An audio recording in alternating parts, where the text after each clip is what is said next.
Hello, everybody, and welcome to our second breakout of our 3 breakout day. After this session, you'll get a 15-minute break until our final sessions, and the final sessions is where you get the codes. I'm Tina Lawson. I am part of the patent team. I'm part of the state coordination team for this work, and it is such a pleasure for me to get to introduce you all to Dr. Perri Rosen. Perri is a longtime supporter of the network. Like, this girl has been with us through lots of stuff. Have you not, Perri? It's been a little while. Well, maybe, yeah, that's right. Some people don't like to be like outed how long it's been. Anyway. I don't know, time flies when you're having fun, right? It really does. It really does. And she is a consulting psychologist for the Bureau of Children's Behavioral Health Services, Office of Mental Health and Substance Abuse Service, Department of Human Services. That is a huge title. It's a mouthful, yeah. But we asked her if she could come here because we know PBIS is a framework. Actually, we were challenged 17, 18 years ago by the state of Pennsylvania, by the Department of Ed and the Ed Law Center, to say, how are you going to get mental health services to students at the building level? And we searched and we searched and we landed upon the PBIS framework. We look at the framework as kind of like not to bring up bad memories, but you get a vaccination and you get a shot, how do you get the medicine into the body, right? You use this needle to get it in. So we have this process that's called PBIS, this framework to help us get to the students what they need at the dosage that they need. And we have worked collaboratively with Perri and her agency supports to help us to make sure that this part is addressed in our network. And I'm just going to turn it over to Dr. Perri Rosen, and thank you again.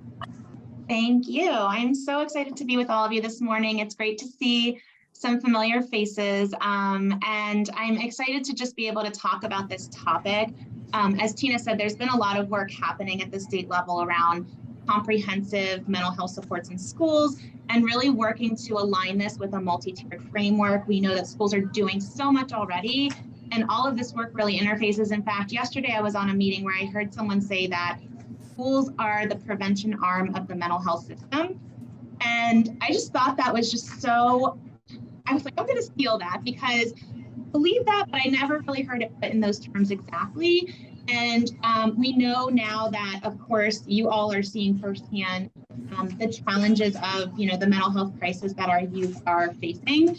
And really, schools can't do this work alone. The mental health service system can't do this work alone. I think that these systems and agencies work together. And we've really been trying to do that at the state level. So I'm here really, let me just share my screen. All the time. Okay.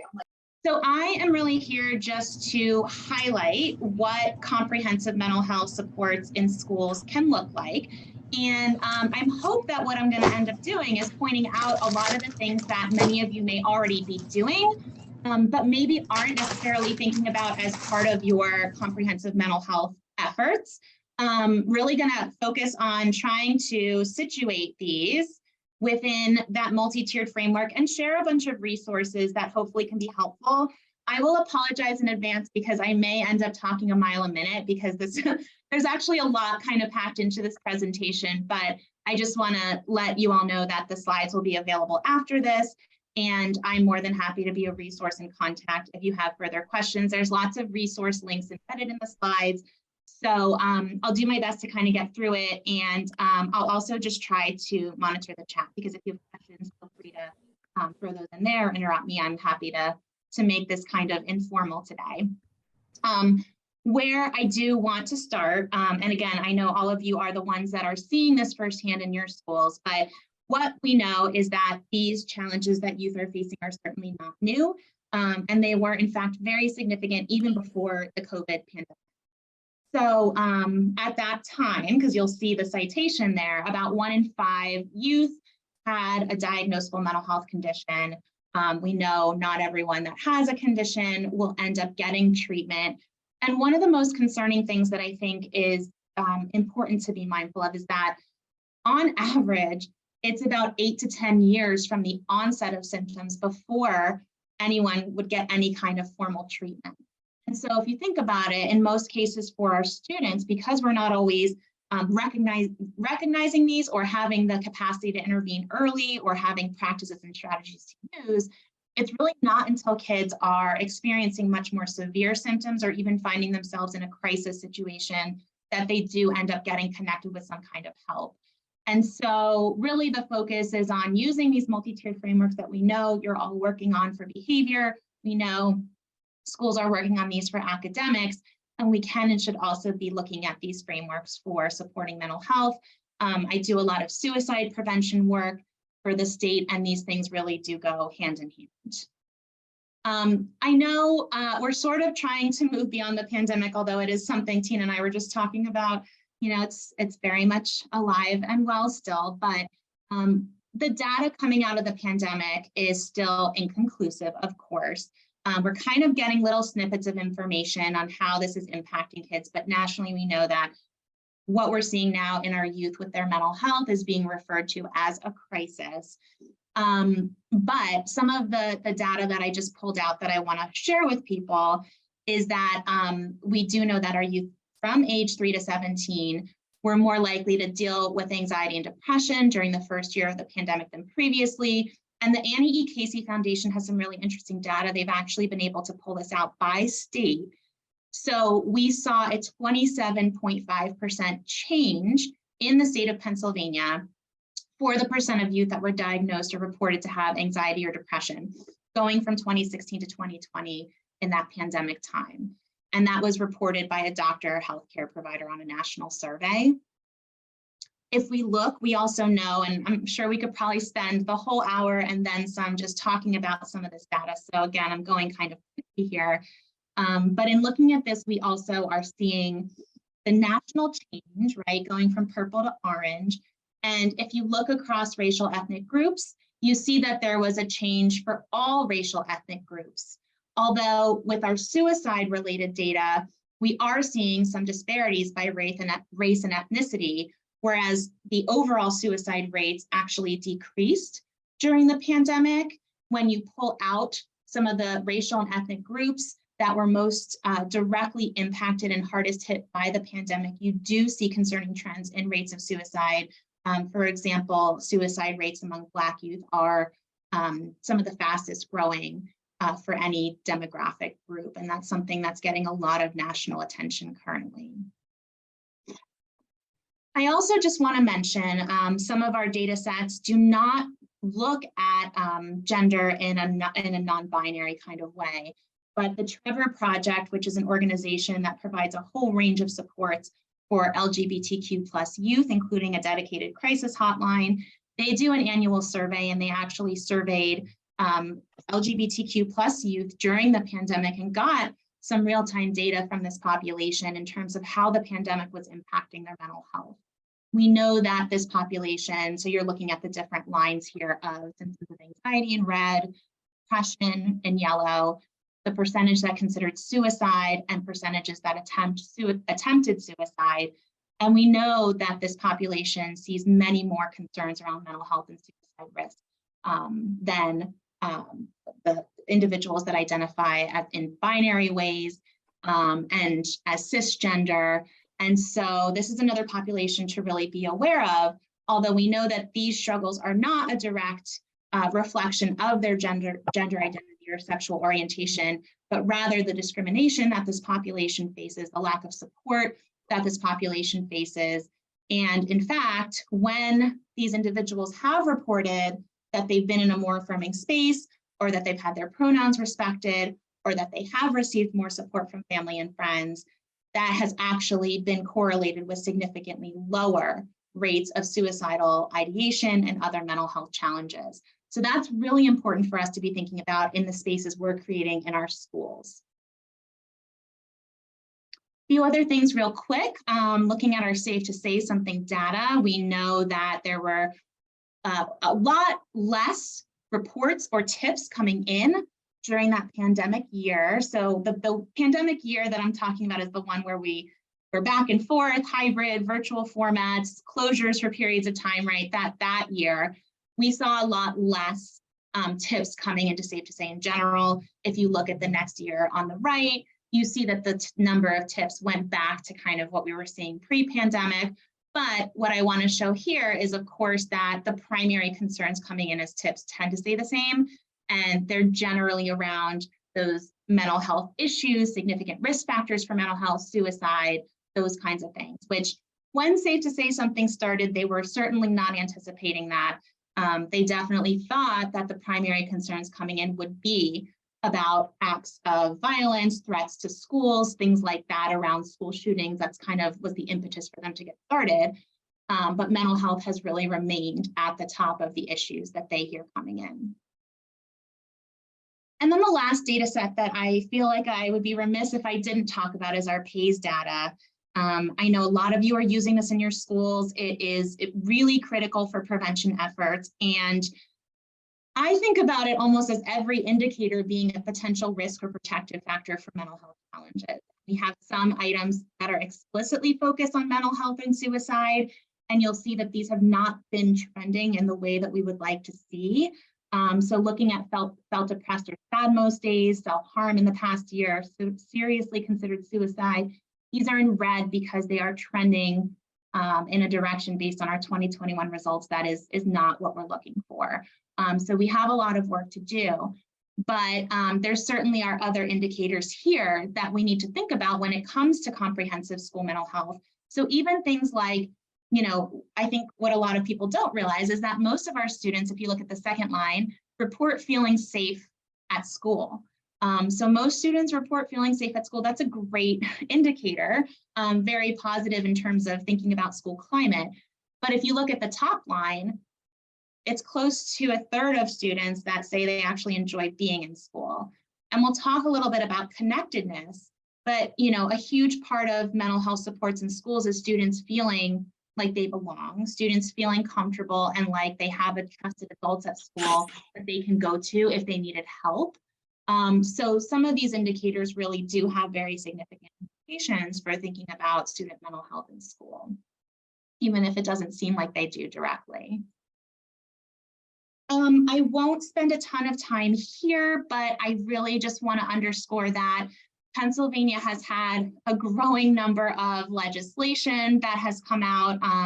You know, one of the first main pieces back in 2014 around Suicide Prevention Act 71, requiring schools to have these policies, procedures, do training, right? And then it's continued to build from there. So Act 44 was focused on that big school safety legislation, the grants that were available to schools, Safe to Say something.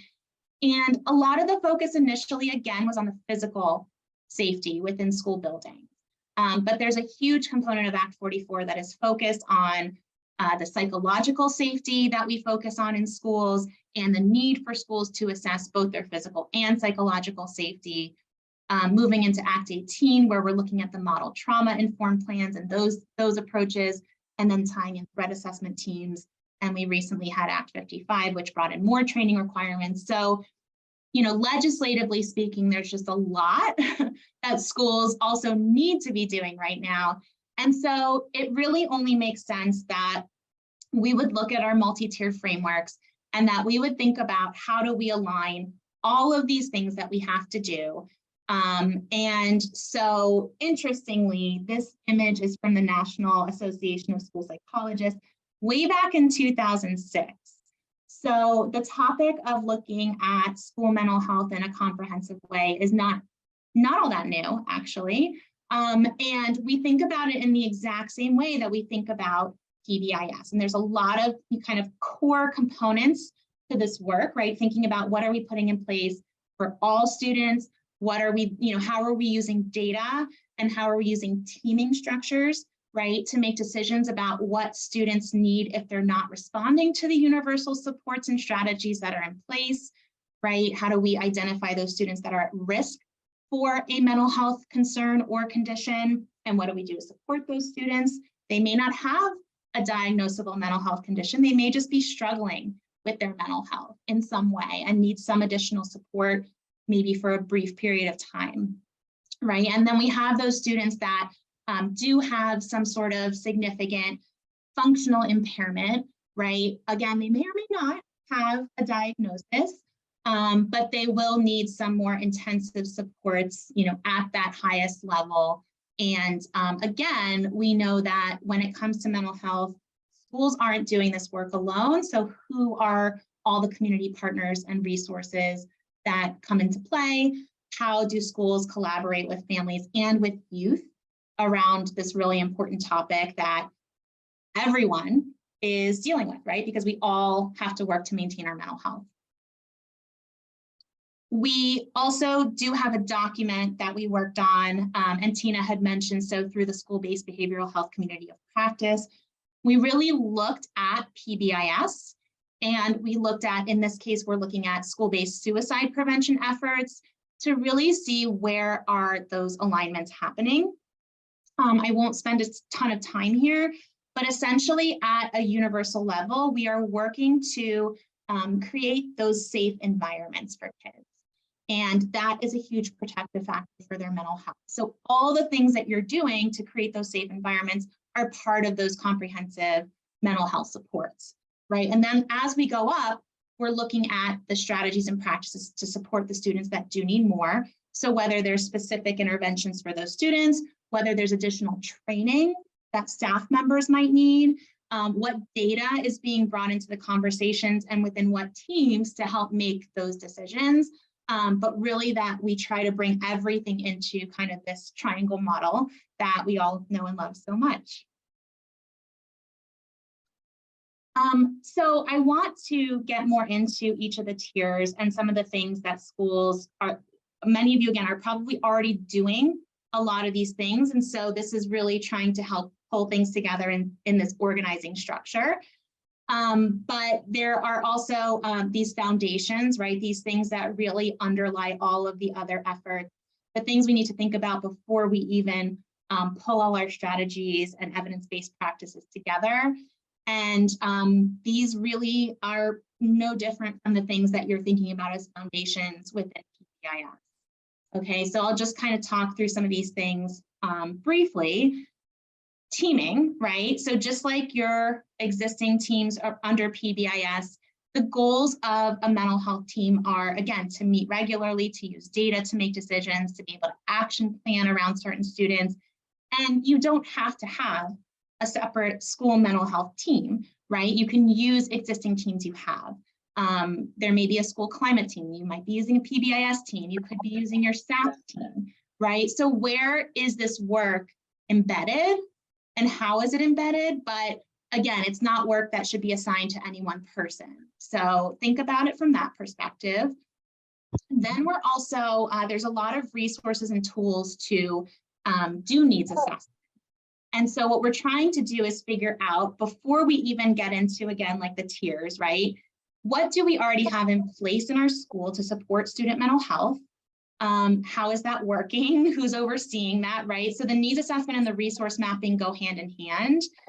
There are some really fantastic tools out of the National Center for School Mental Health that are already ready-made, where teams can sit down and go through and do a needs assessment to kind of look at different areas that are these foundations. So they can evaluate their teams.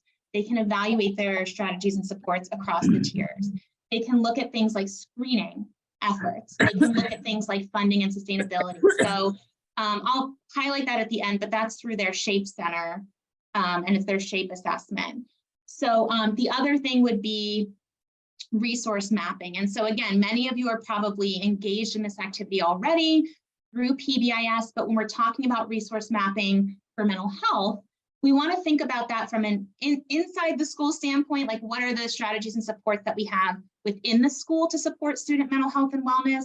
And then we also want to look outside of the school to our community supports and resources. I'll speak a little bit more to that in just a moment on the next slide. I mentioned schools can't do this alone. So who are those community partnerships and where can we build upon? I know a lot of districts have partnered with a local children's task force or a suicide prevention task force. Maybe you have some like a local United Way or a local NAMI chapter, right? But it's like, who are other partners within the community that are also committed to supporting mental health that can help us with our implementation? Another big part of this is the policies and procedures. So we certainly want to make sure that all of our practices and procedures are really grounded in policies. There have been some mandates, as I mentioned, to have some of these things in place, but these are things to really be thinking about and to really be a starting point, right? It's also important to think about how are these being communicated to our stakeholders, and do students and family and community members have a voice into our policies and procedures?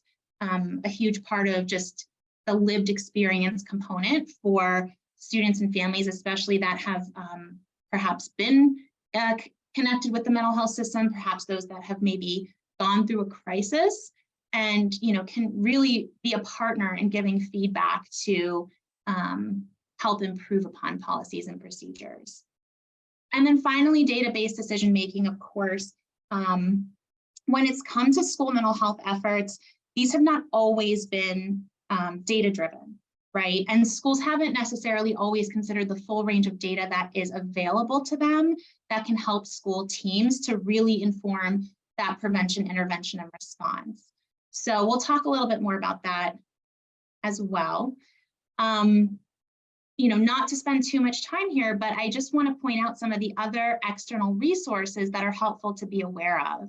So as a school, how familiar are you with the mental health resources that are available in the community, right? We know sometimes counselors or school psychologists may have kind of their referral list and go-tos. That could be for therapists, provider agencies of different services in the community. But what about crisis? So how well connected is the school to crisis services in the county? What about the local emergency rooms, or if there's an inpatient unit in the county? So kind of being able to map these things out, having contact people. I know I've worked with some schools that have really tried to streamline some of their referral procedures by having those contacts with those community partners and being able to have conversations to really improve upon those pathways and really make them a little bit more efficient, especially when a student is in crisis. So with those foundations in mind, I am going to try to spend a little bit more time in the advanced tiers if I can, but I really just can't skip over the universal. And I know there's another session that's more focused on universal, but these are kind of those core components when we think about the tier 1 strategies. And again, many of the things that you all in your roles as PBIS facilitators are already thinking about and already doing, right? So most likely, right, you're already engaged in school climate efforts. Of course, through PBIS, you're working on positive behaviors and relationships, positive discipline practices. And most likely you're really focused on social emotional learning efforts as well. So I'm not really going to talk in depth about any of those things. But the couple of things that I really do want to point out that I know are growing areas of focus and are also part of universal supports from the mental health standpoint are the mental health and supports being put in place for adults, right? That teacher and school staff well-being, and then mental health literacy, which is really helping people to understand the basics of mental health. It's helping people to understand things like what are the signs and symptoms, and also things like what do we do if we have a concern about someone at school, a child most likely, but even another adult or colleague, right? How do we recognize that? How do we talk to them in a supportive way? How do we make referrals? And that is all part of building mental health literacy and something that we want to think about helping people understand how to do in a trauma-informed way. So those things all really interface. So really, when we think about educator resilience, well-being, and self-care, we all know, I'm sure, firsthand that it's really, really hard to do this work when we ourselves are not feeling well. And it's something that we need to think about in a proactive way. It's really not something we need to think about when we're already completely drained and exhausted, showing some of those signs of burnout, struggling with vicarious trauma, and different things like that. So how, as a school system, are we really thinking more proactively about supporting our staff, and how are we helping staff to think about that proactively for themselves? And a lot of the resources, so the Compassion Resilience Toolkit that's here, TeacherWise, these are all free resources that can help schools to really focus on supporting their staff in an ongoing way, because schools can tell staff all they want about the importance of taking care of themselves, but if that's not supported at the organizational level, and there's still expectations for staff to be running themselves ragged, doing way too many things than they have time for, and not really getting adequate support, then it's going to be really hard to reinforce this message of you also need to take care of yourself. And so a lot of these resources focus on staff wellness at the organizational level and also at the individual level. And if you haven't seen these resources, I really encourage them. They focus on not just that once and done training of, hey, we covered self-care, we supported our staff, we're good, but how this can be rolled out in an ongoing way, and these resources can be adapted. There's also just a range of different assessment tools. So some of these come from the resources I mentioned that do more groups and more little mini activities and lessons with staff. But there's plenty of scales and measures that you can use and access for staff to really gauge where they're at. And these can be used in all kinds of situations. Staff can use these just kind of on the regular, or when there has been some sort of incident or crisis that's occurred, these tools can also be pulled. Some of these tools can also be pulled and be used to evaluate and see if there are staff members that may need additional supports.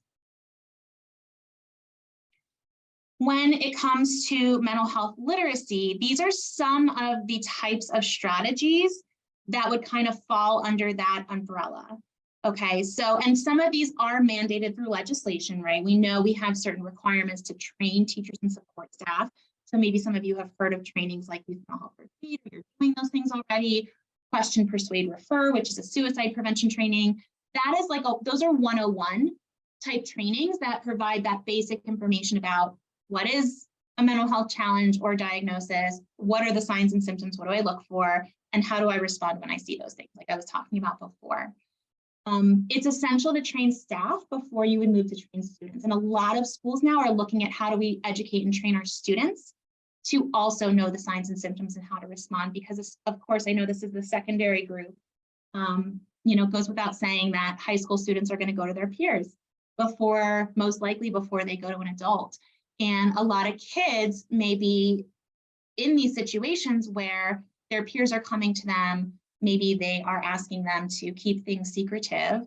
And that's definitely a concern. And so a lot of these programs reinforce the importance of going to a trusted adult if there's some sort of concern. Aside from the education and training, mental health literacy also is about just general awareness, right? Because we know that this topic is so heavily stigmatized. So there's a component to this that is about how are we building awareness school-wide? How are we really creating that safe and supportive environment where it does encourage kids to go to adults when they need help? And so that ties back to those climate issues. But there are a lot of groups in Pennsylvania. Avenum is one that maybe a lot of you have heard of, where they do large-scale awareness campaigns. They really talk openly about mental health, and this is engaging youth, using their voice to really send the message, because no one can do that better than youth when it comes to sending messages to other youth, as we know. So what are those awareness campaigns that are happening? What resources are being shared on a regular basis within the school setting? Are crisis resources being shared regularly? Are there different tips or websites or links or different strategies that are being sent out and shared with the school community, right? All of these things kind of come together. Are we posting mental health information? Are we posting positive messages around the school? So all things that are probably related to, or things you're already doing for PBIS efforts, those are all really supporting and enhancing that environment and serving really at that universal level for mental health as well. I will mention, so this is in here, and with Prevent Suicide PA, there is an annual contest for high school students every year. So just thinking about the importance of that youth voice and how youth are best positioned to create messages of hope for one another. This contest has a poster component, there's audio, video, all these different pieces. As you can see, the contest did close in December. It does every year. But right now we are about to enter into the voting phase. And so I'll just make a quick plug for it. This was the 9th or 10th year of this contest. And the image on the side was actually last year's winner for the poster contest, which is just amazing. I just think the work that these youth do and their voice is so, so important. But what will be happening next, and just to keep an eye out for, is that this will go out for public voting. And there's also a school vote. So you can kind of rally as a school to submit a vote on behalf of the school. But it's a wonderful opportunity to engage students and engage the school community around suicide prevention and the resources that are available. All of these are free. They're all available on the website, and you can have students vote. You can show these, you can have conversations about these. And once the winners are identified and put on the website, you can even print the posters, put them around your school. There's lots of different free resources that can be used to kind of, again, help build that mental health literacy. And then I will also just briefly mention, I haven't really been able to do a presentation lately without mentioning the study by Peter Wyman that really looked at connections in schools. And so this was a randomized controlled trial. This was the first of its kind to use social mapping, social networking, where he asked high school students to identify the peers as well as the adults within their school settings that they felt they had a connection with. And you can see the difference just between these sample schools, with school D having many more connections identified. So the circles in the middle are adults at school, and the circles around the exterior part are students. And so you see a much denser map on the left with many more connections spread out among many more students than you see on the right. And essentially the findings of this were that in the schools like school D, there were significantly lower reports of suicide attempts that came from students directly. So when students were saying they had more trusted adults identified, and when those connections were spread out among more students, there were significantly fewer reported suicide attempts among students. And really that's phenomenal. Just kind of, we talk about the importance of connections. This is really the first study that I've seen that's talked about that in reference to suicide attempts as an outcome. And so, yes, even these strategies of building connections in our schools are that powerful, right? And have such an impact on our students' mental health and well-being. I will also just highlight, I had mentioned earlier, the data that can be used for decision-making, right? And I just want to point to all of the rich sources of data that we have available to us in schools that can be used in the context of talking about student mental health. So many of these things do not need to be collected above and beyond what's already collected, but can be brought into these conversations when we're trying to understand what may be going on for a student. And I know a lot of SAT teams, for example, will pull this data in, right, based on referrals. So things like attendance, things like how often is the student going to see the nurse, right? And if they're going to see the nurse multiple times a day, leaving multiple different classes, those individual teachers may not be aware of that. The nurse is kind of the keeper of that data. And what is the nature of those concerns? Because we know a lot of mental health issues may present themselves in physical ways and psychosomatic types of ways. So what do we all have available to us? Even looking at a decrease in grades, right, may not just be an indicator of academic concerns, could be some indicator of mental health challenges. So just really encouraging schools to consider the gamut of what they have available to them in schools. And then as another method of identification, we know that what's kind of out there now, growing practice, is on universal mental health or universal behavioral health screening. And this also could kind of be its own presentation, but I know a lot of schools are looking at how to build this practice into their multi-tiered structures. And given that we often screen for behavior concerns, right, under PBIS, that we often screen for academic concerns under like an RTII framework, a lot of schools, especially looking at their data, like their PAYS data, seeing those trends moving in a direction they're not wanting to see them move in, are asking how can we be more proactive? We know that there's a delay, right? I talked about on that first slide from when a student's symptoms first have their onset to when they actually get connected to treatment. And so this practice, not to say that every school should just go out and do it, because it takes very careful planning. It takes that infrastructure and how are we embedding this and what are our pathways and how are we using this data. But it is something that is growing nationally. So it's being promoted by the National Center for School Mental Health. I can also share that it's growing as a practice that has some solid research behind it. I'll share a study in a minute.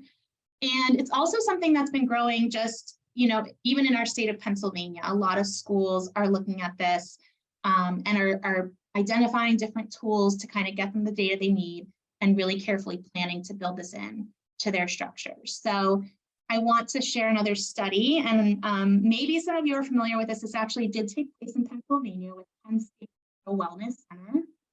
They utilized our student assistance program infrastructure, and they did do a randomized controlled trial where they engaged 14 high schools in Pennsylvania across rural, urban, and suburban settings. They had almost 13,000 students participating. And essentially what they did was they randomized students to either the control, which was practice as usual. So like if there's a concern, students would get referred to SAP.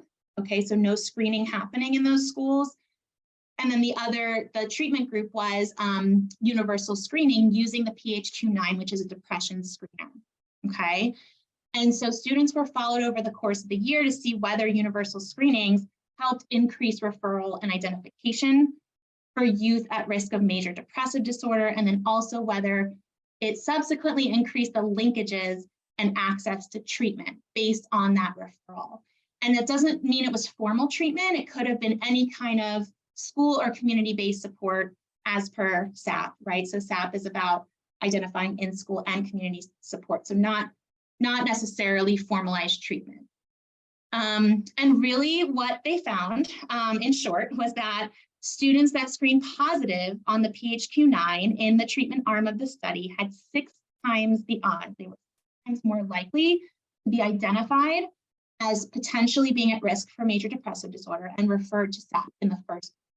Again, we know that some of our programs, our frameworks are much better at identifying kids that have externalizing than internalizing, right? So this is that way to kind of get at those kids that wouldn't necessarily be on our radar, maybe aren't presenting as obviously outwardly with some of these concerns.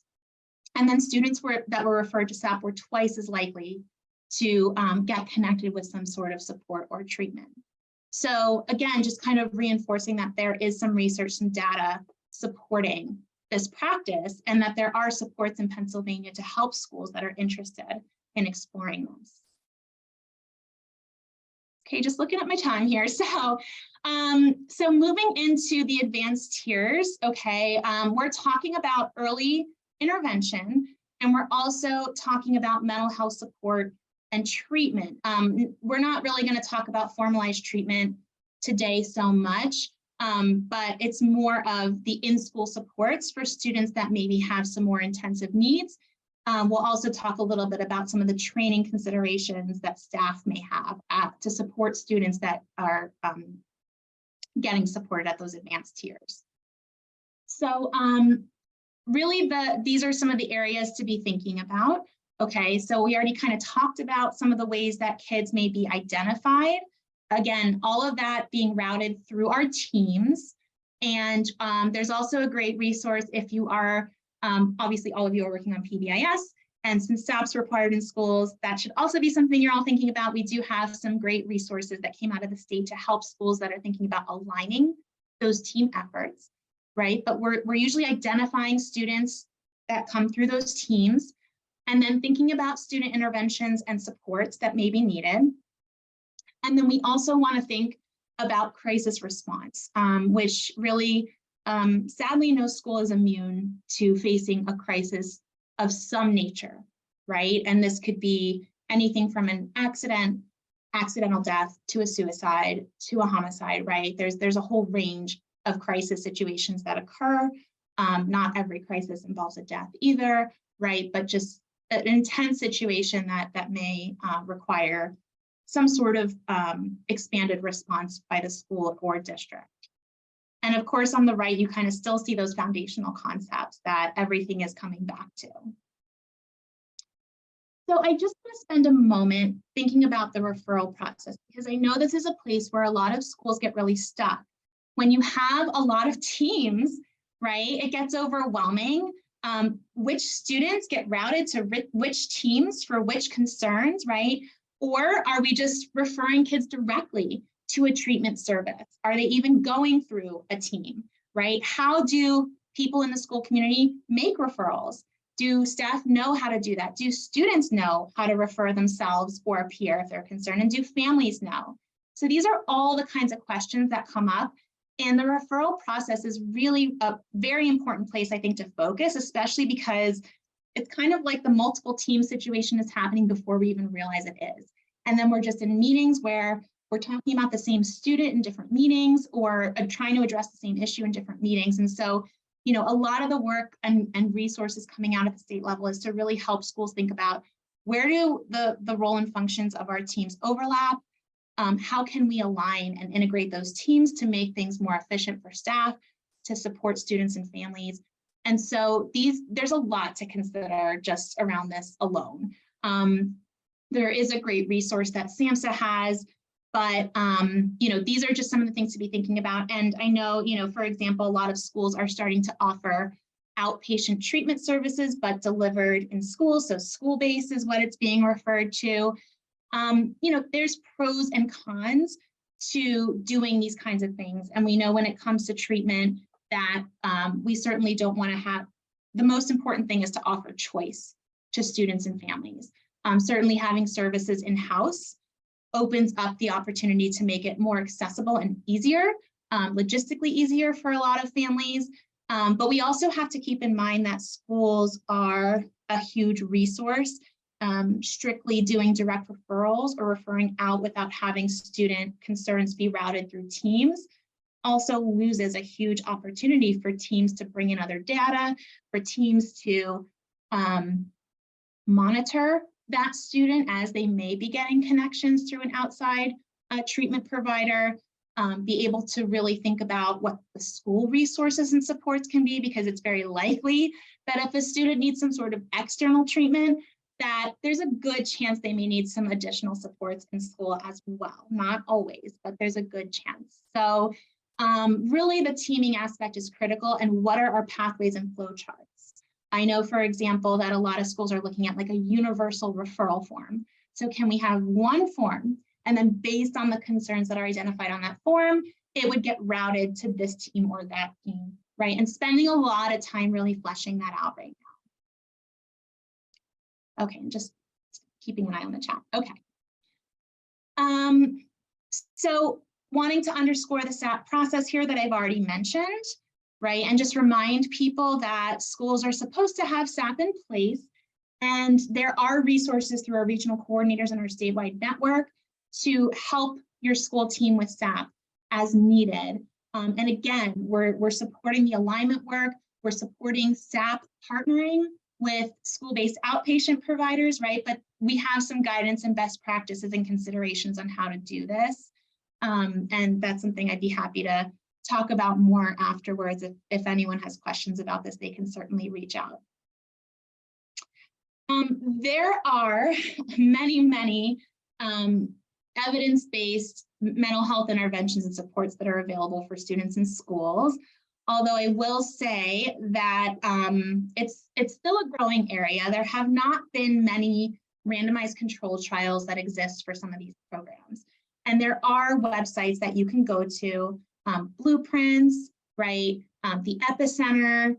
There's lots of different resources where if you're looking for an evidence-based program for depression or for trauma, right?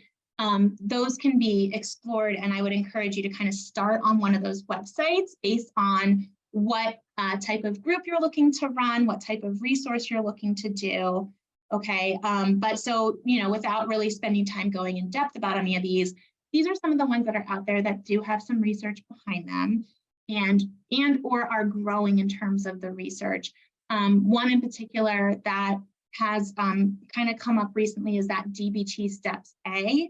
So looking at DBT, which is dialectical behavior therapy, which is a treatment approach, but Maza and colleagues have kind of pulled that into a school in terms of what are the skills under DBT that we can actually teach kids in schools in brief short-term intervention groups or individualized supports, and how can we implement that across the tiers. And so they've actually aligned DBT skills, so things like mindfulness, interpersonal effectiveness, those kinds of strategies at universal, targeted, and indicated levels, and aligned it with a multi-tiered framework. There's also things like that for CBT, and some of the interventions that you see listed here built in some of those types of strategies and approaches, but more into skills that schools can teach. So just kind of a running list here, but this is certainly not exhaustive. I do also want to talk about some of the other types of screenings and assessments that come up. So we talked about universal screening. What I didn't say is that with universal screening, you want to think about what you want to screen for, right? So I gave the example of the study that used depression screener. You may be seeing a lot of anxiety in your population and want to use an anxiety screener, or you might want to use a broad-based tool, right? But then we know that even though universal screening is not required, it's being explored by lots of different schools. We know that schools have to, right, have methods of identification for kids that might be at risk of suicide. And there's also similar requirements for homicidal concerns of threats to others as well. So I'm part of a large statewide grant that is really working on comprehensive suicide prevention in schools. We are having a lot of conversations with schools about what screeners they're using. And are you using a standardized and validated screener for suicide risk? And are there protocols in place that are consistent across your school mental health professionals so that no matter who that student sees, there's a clear pathway, and that's not just supporting that student, but that's also supporting the ones doing the risk assessment, right? Because we don't want to leave that 100% up to clinical judgment and have different staff members that would respond in different ways. Not only could that impact the student, of course, but that really sort of adds to the burden that some staff members carry around this when they don't feel supported and they feel like they're kind of on their own with these kinds of very high risk kinds of decisions that they may be making.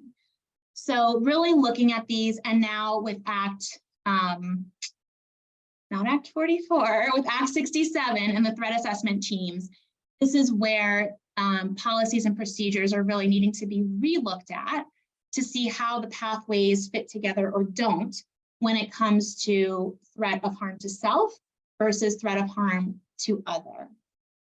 And so how are these teams working together or not? The research tells us that the majority of youth that are thinking about suicide are not thinking about hurting anyone other than themselves.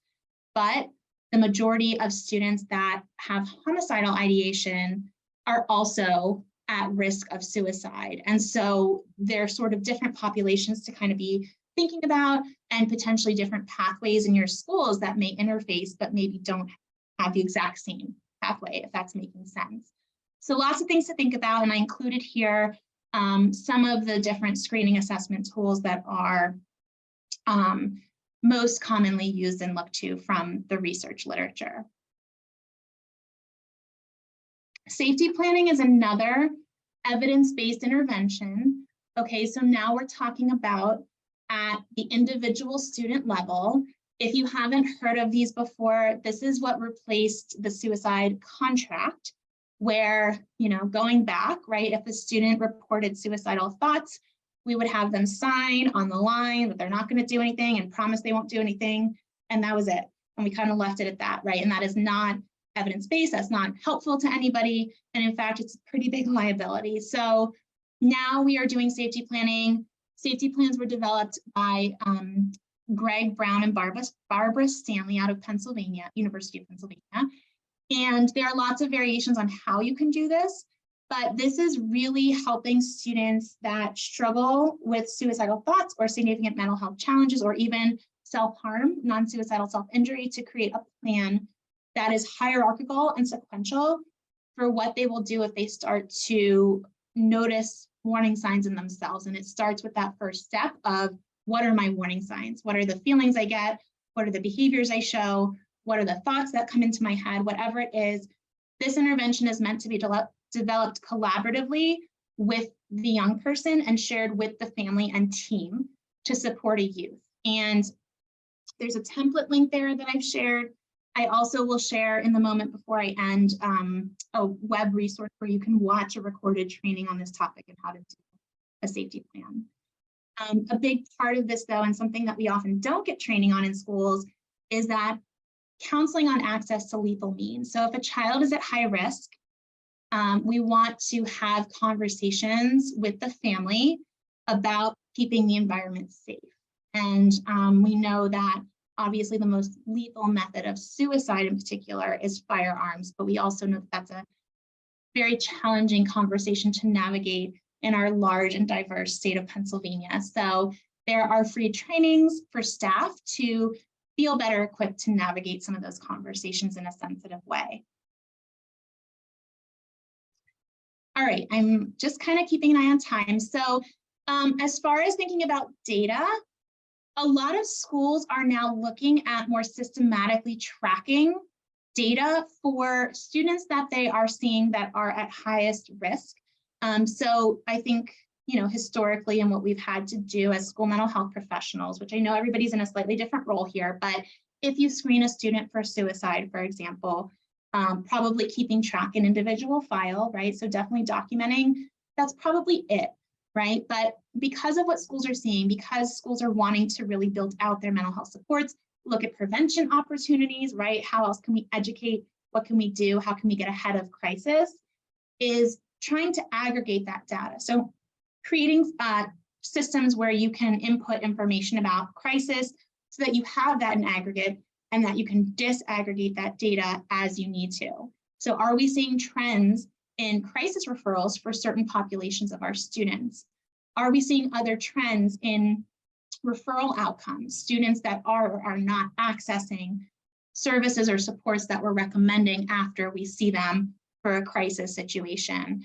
And so really trying to think about that and using this as another rich source of data in that continuum of mental health supports and services. I also just want to briefly mention reentry. And so we know that when students are in an out of school placement, especially if there's been a crisis, they maybe go to an emergency room or inpatient unit. I know the biggest challenge is in getting information and how schools sometimes don't even know when a student's coming back, right? Or they refer them out and expect them to be admitted and they're back in school the next day. I know these are very real issues. And these are cross-systems issues to navigate. A lot of our grant work is focused on that too.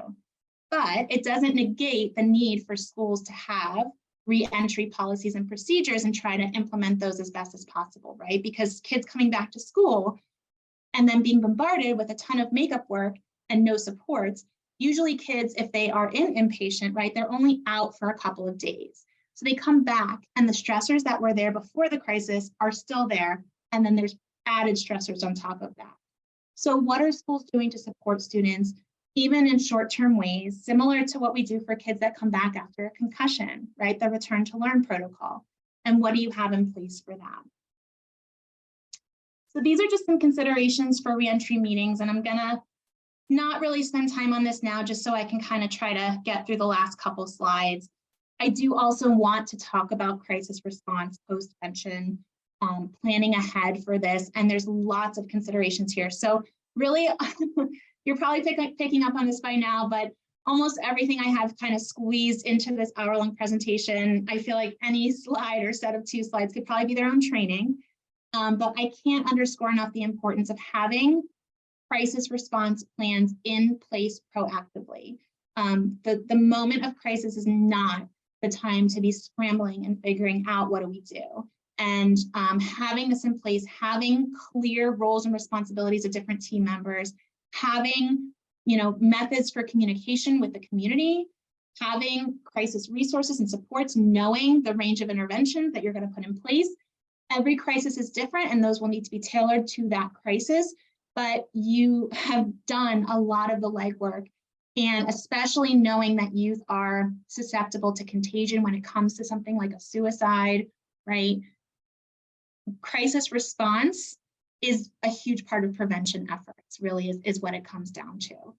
It doesn't seem that way or sound that way, but it's part of that prevention continuum. And Pennsylvania has a initiative going on statewide around the PREPARE framework, which was developed by the National Association of School Psychologists.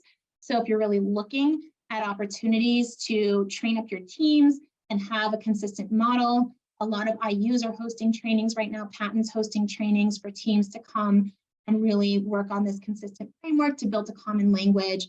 And so that schools throughout Pennsylvania feel like they have support for crisis response. So I'm getting to the resources now. I just want to quickly mention, I talked about SHAPE at the beginning. The SHAPE system through the National Center for School Mental Health has wonderful, wonderful resources, a needs assessment that you can use to look at your comprehensive school mental health.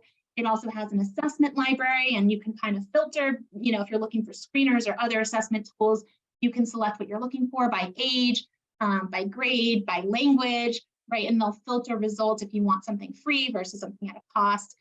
There's lots of tools through the SHAPE system to support your school mental health efforts.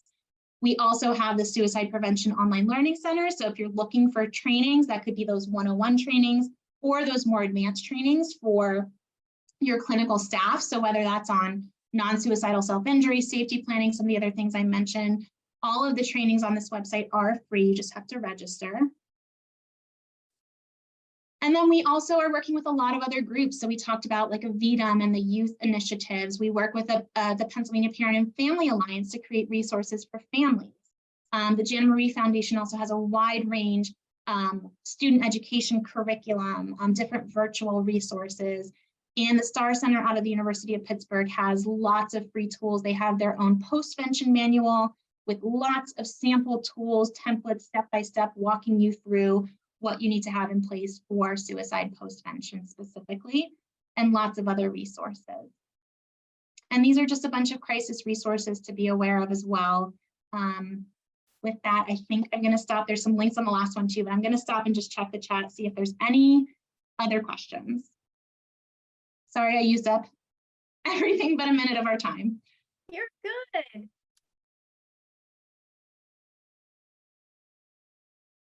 The PowerPoint is posted on the Padlet. Thank you, Erica, for getting that up there.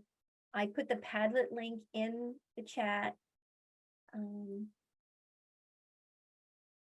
I think you did such a great job, and your PowerPoint is so filled with great resources.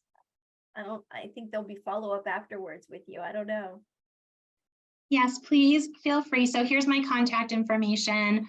It's, you know, a lot to kind of throw out in a short period of time. But if anyone is looking for more information about anything I talked about, again, I know that our office at Department of Human Services is working closely with PDE to really support schools with what they're looking to do around student mental health. So I'm happy to be a resource for anyone that's here. And your session was streamed at the forum, and I'm sure it was around the same kinds of topic areas. So that will be made available soon as we get that taken care of. This recording will be made available. There's lots of other times that Perri has done things for us, for our network and for the LEEI initiative. So we've got Perri covered, and plus we have Erica, who is a vast resource of this kind of work as well.